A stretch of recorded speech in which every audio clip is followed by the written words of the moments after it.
Hey Trailblazer, it's Kelly. Welcome back to Crooked Path Studios, where healing isn't linear and neither is art. And actually today we are going to be focusing on some linear things, drawing, and using lines and dots.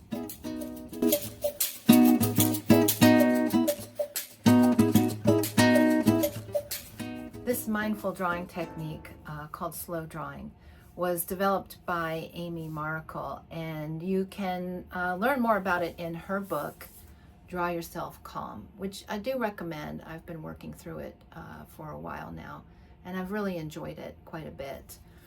We're going to do just a couple of the motifs from the book, and I'm only going to do a couple because she does have a YouTube channel, and she does a free class every Wednesday at 1 p.m. Eastern Time, and you can sign up for those. But it's also her work, and I want to make sure credit is given where credit is due, and that I'm not taking from other artists. But I did want to introduce you to this drawing technique. I have found that it has opened up my personal visual language with a new dimension, and it is a lovely, meditative, mindful activity. So let's take a look at this. I've been working through Amy Markle's book, Draw Yourself Calm, and her YouTube channel to create my own sampler pages. So I've been doing them on a huge, not a huge, but a 6x6 piece of watercolor paper that I then divide into smaller sections. She does recommend you work small on these, and I have found making these sampler pages not only fun but useful, because then I can come back and look at them and decide which one do I want to work on or add to a journal page or a card or a collage that I'm working on. So it's been very helpful to have the sampler pages. And these are just a couple of the pages that I have made. And you can see some of these. This is one of our quilt drawings from the last creative practice that we did. So I have been mixing things up and doing some of her work, making up my own, adding the quilting patterns. Today what I want to do is we're going to do 4 patterns from the book, and you can start creating your own sampler pages and expanding your visual language. For our check-in today, we're going to do square breathing, and we're going to actually draw that as we do it. So let me demonstrate and talk a little bit about what square breathing is first before we start drawing it. So square breathing means we're going to inhale for 4 counts, hold it for 4 counts, exhale for 4 counts, and then hold it for 4 counts before we start over again. So you are making a square with your breath. Now, I know many of us have lung issues that are associated with our chronic illness. So if your square breathing is for 2 counts, that is fine. That is where I started, and square breathing actually helped me build some lung capacity. I have sarcoidosis in my lungs and mast cells, so a lot of times I am short for breath. So we're going to do that while we also draw the feeling of our breath. So you're going to need a pen and a sketchbook, or just a piece of notebook paper or something like that that you have around. All right, ready to jump in? Okay, so take your pen and put it on your paper anywhere you want, and we're going to just have the pen follow our breath. So we're going to go in, and if your pen works, in, 2, 3, 4, hold, 2, 3, 4, out, 2, 3, 4, hold, 2, 3, 4, in, 2, 3, 4, hold, 2, 3, 4, out, 2, 3, 4, in, 2, 3, 4, out, hold, 2, 3, 4, out, 2, 3, 4. Keep having your pen follow your breath as you hold it and exhale. And as you inhale and hold and exhale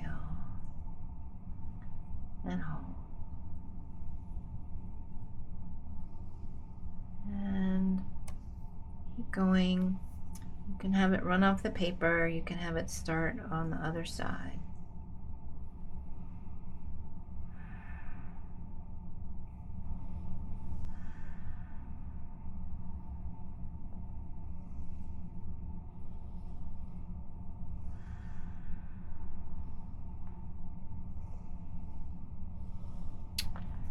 And just take a look at what your breath looks like in line.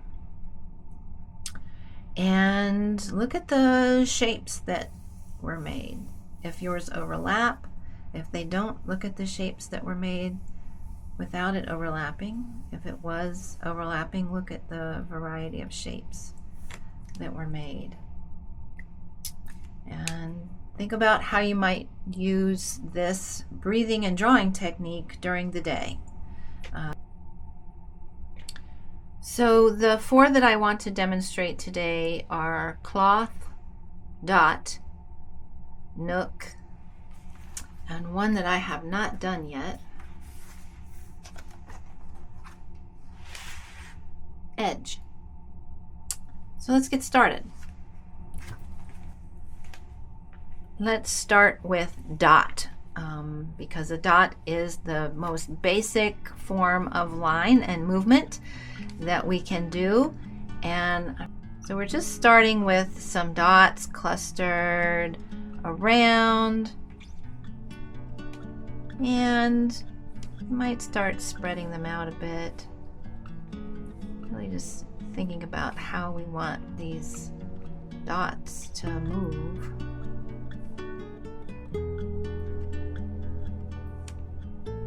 What happens when we cluster them and then spread them out.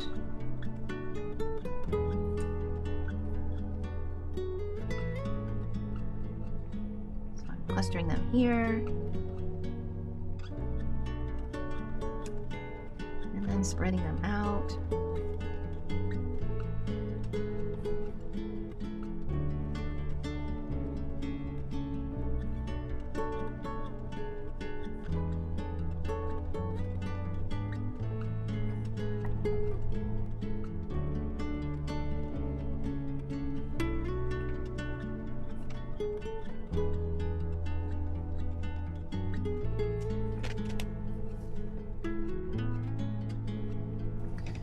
So you can see some tight clusters and then some looser clusters, and you just want to vary that spacing.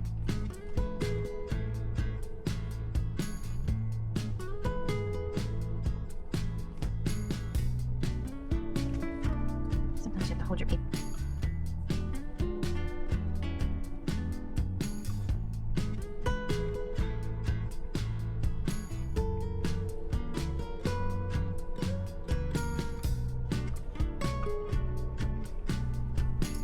Start to notice as you cluster these, you might start putting dots on dots, and it makes bigger dots, and it makes it darker, right? It gives it a different value.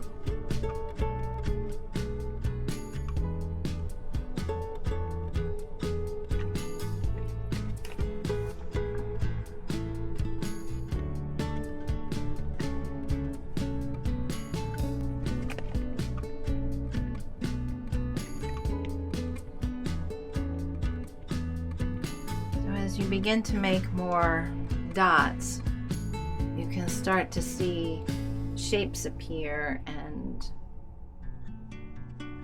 different variations in depth and shape.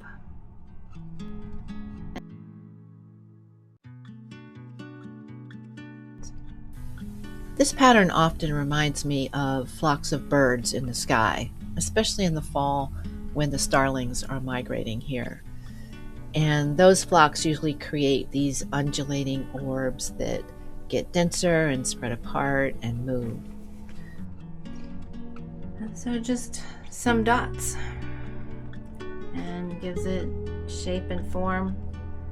You just notice putting them closer together, spreading them out, what that does, but also how does it feel to do one repetitive movement as well. So the next one we want to work on is cloth, and I think I'm going to have it stop here and have another piece of cloth come down here, so we'll have two pieces.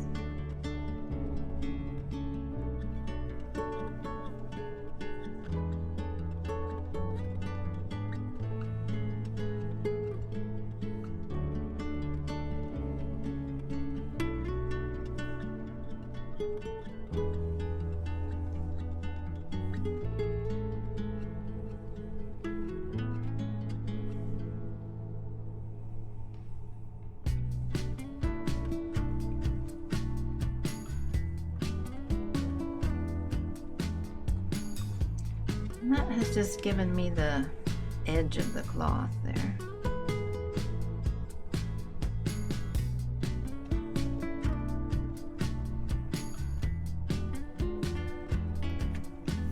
And I'm going slow and just really feeling this pen over the paper.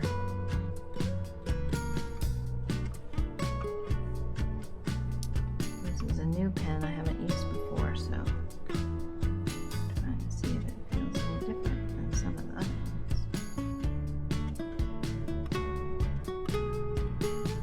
just making straight-ish lines.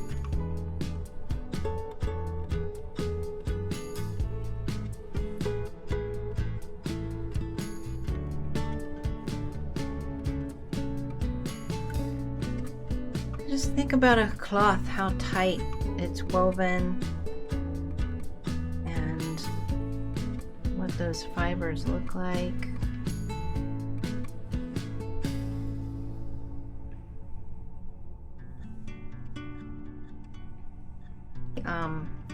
It's a lot easier, rather than using your hand to make lines, hold your pen and just bring your whole arm back. So instead of making it a hand movement, make it an arm movement.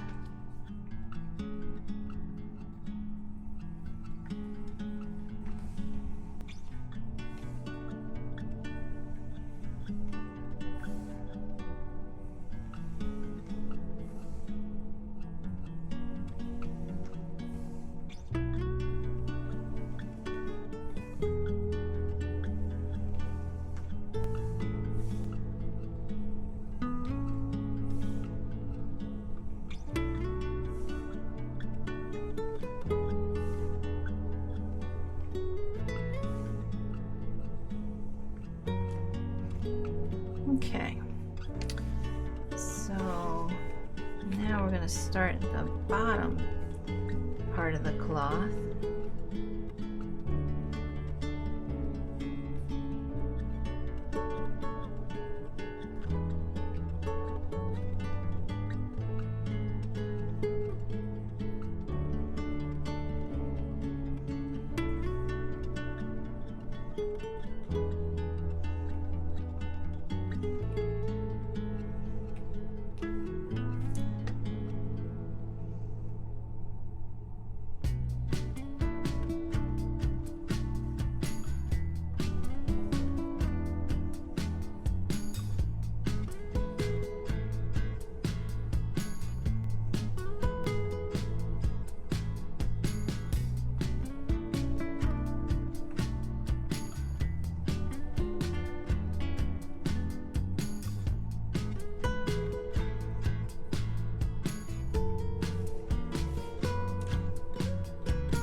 Okay, so there's one part of our cloth, one direction of the weave.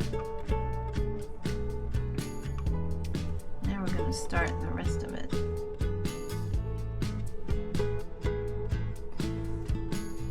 Now as we go this direction, You want to think about, there may be some strings here, but they may not go all the way through, right?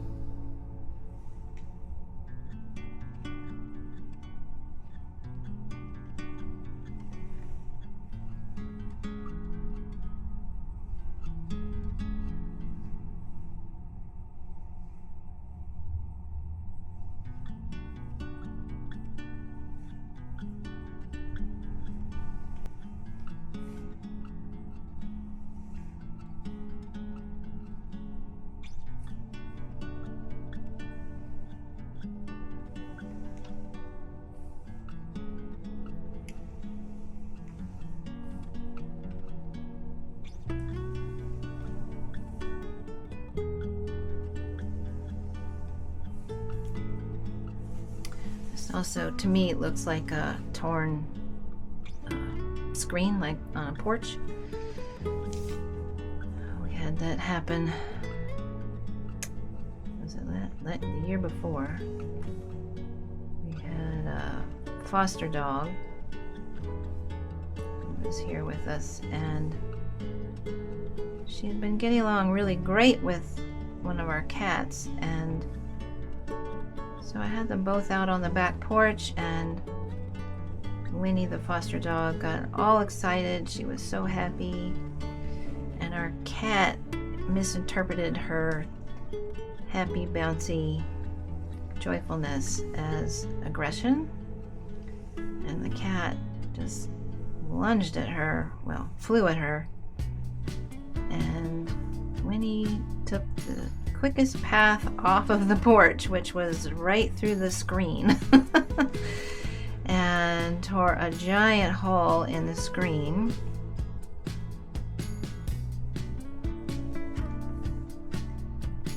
And I grabbed the cat just as she was about to jump through the hole and head out into the yard. So yeah, I had to have that replaced.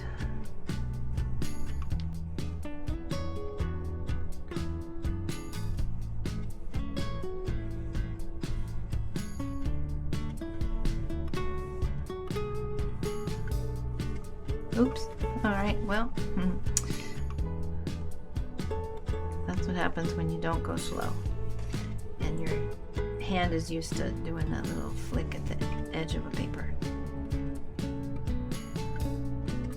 But we can make it work.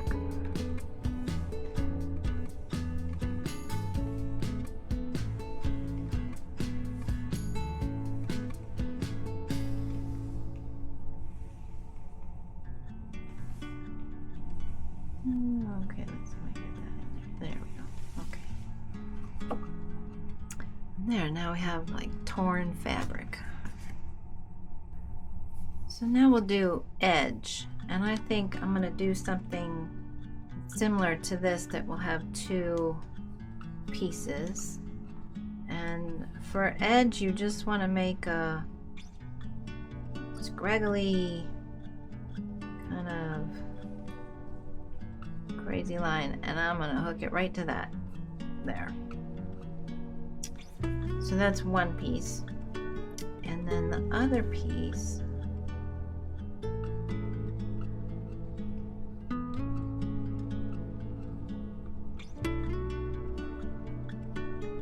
I'm gonna do that. Now you just draw a couple of lines to kind of give it some structure.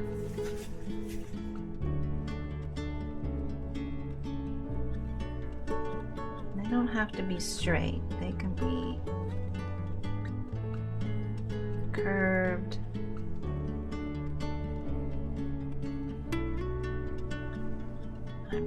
I'm kind of going off of the marks, the scraggles that I made, so draw lines.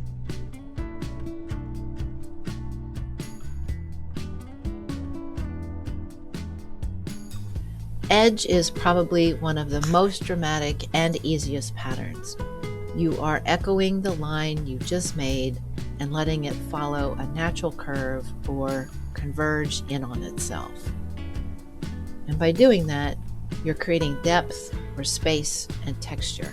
And I'm sort of letting this, like these got wider at the bottom, and I'm gonna let it do that.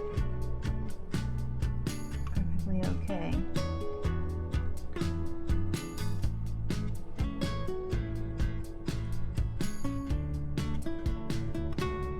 What we want to do is start to have these two places meet.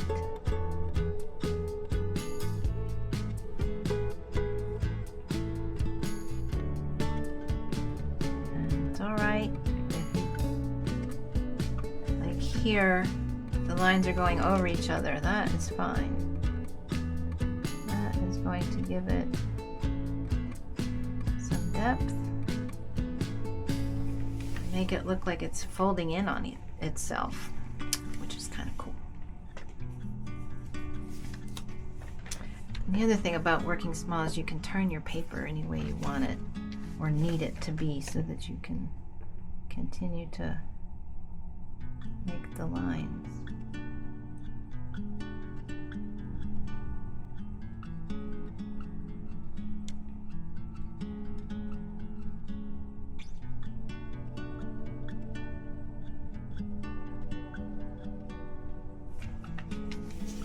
There. See, it just naturally makes like a little fold almost. I find that when I work on this or similar slow drawings with a lot of line work, I also create space internally for reflection and meaning making. During this drawing, I recalled all the challenges I had after I got diagnosed, especially with my employer at the time, and the friends who stepped in to help me. One helped me write and file a complaint with the EEOC. Another helped me find a lawyer, and another one drove me to the hearing. I realized all those acts were forms of caregiving. I hadn't seen one of those friends in a while, so I invited her over for lunch the next week. Often, we think that getting a diagnosis will make everything easier, but in my experience, it just created new challenges requiring new forms of resilience. And it reminded me that I could do hard things. Okay, this line has this little curve at the top, so we're going to continue that, and then it has a little curve down at the bottom too. And that's what I thought about while making this drawing. This is turned into a very weird little curve. Interesting.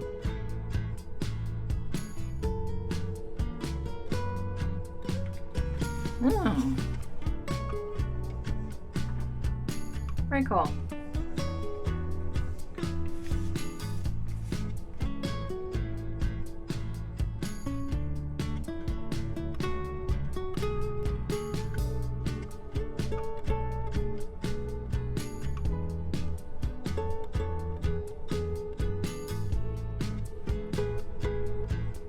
These are just very simple lines. We're not doing anything fancy here.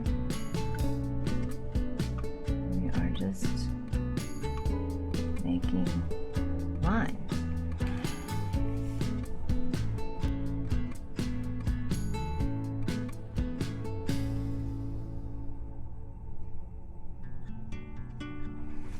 There we go. And that is Edge. Sounds like my husband is back from the vet. Okay, let's do our fourth drawing. I've divided this bigger piece into a smaller piece. And I'll do another one in here, something made up. But let's do something with a circle. We've done a lot of lines. Let's turn our lines into circles.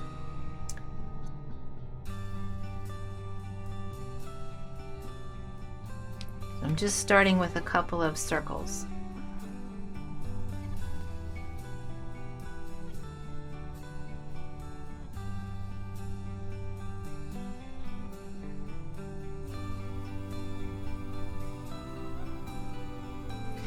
Now I'm going to start going around to make a hole in the middle of the circles. Now that sounds kind of weird, but that's basically it.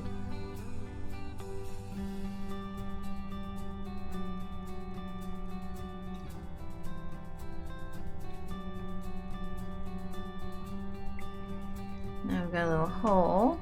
I'm just going to leave that. We won't fill that in with circles.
So this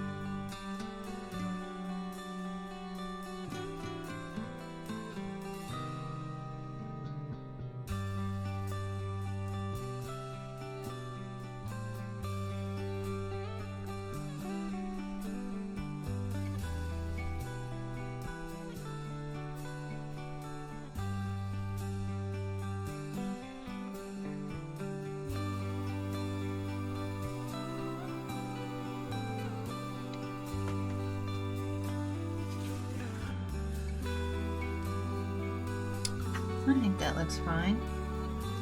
I like how the bigger and smaller circles are looking. Yeah.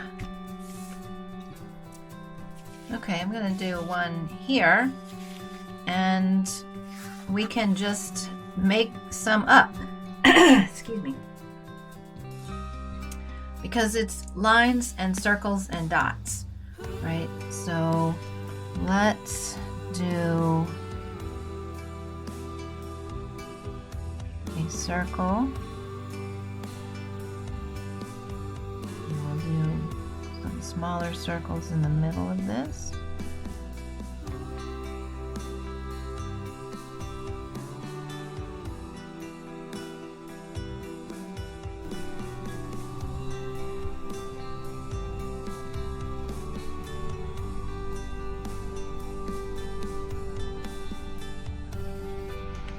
Okay.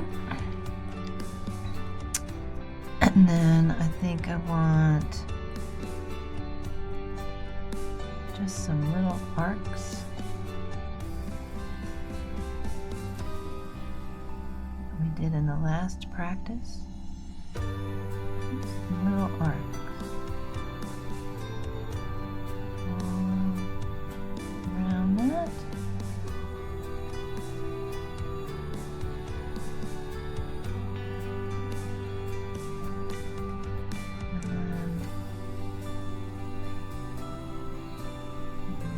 Sort of wavy line.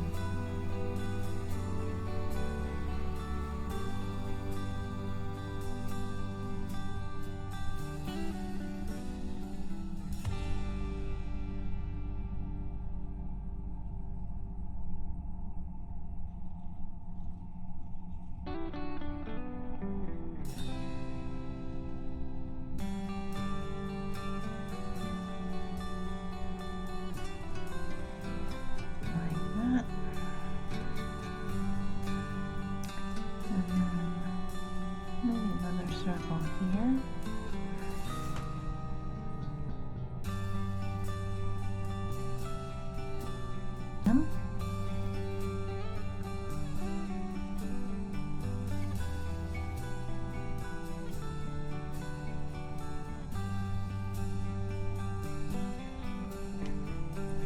Dot in there.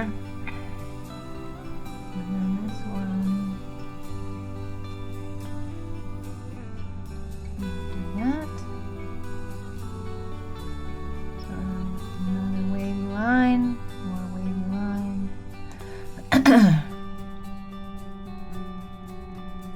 And then similar to what we did with edge, we're just going to follow that wavy line.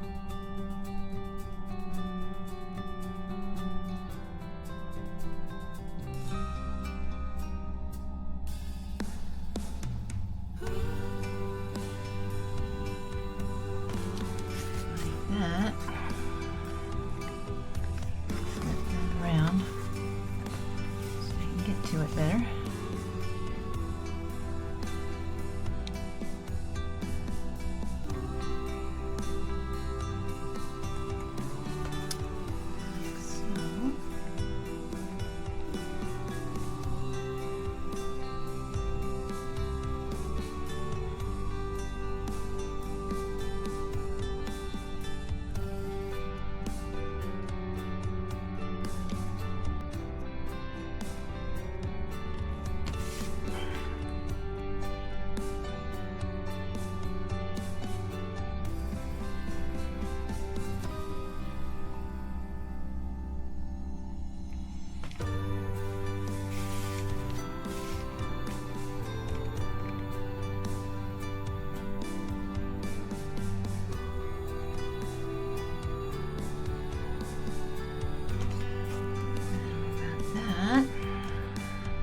One more here.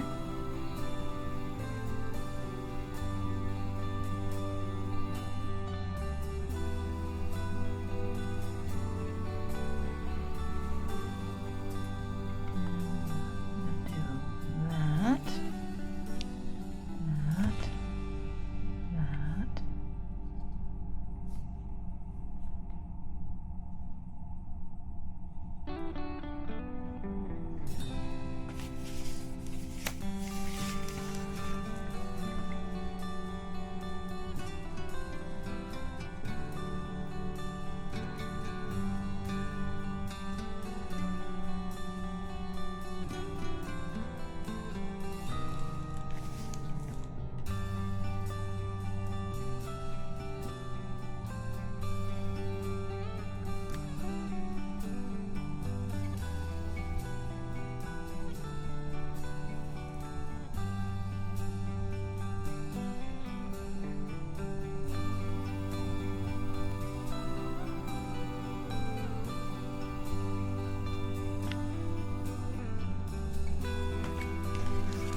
So you can just combine these and make any kind of shape that you want, and you can make it look organic, or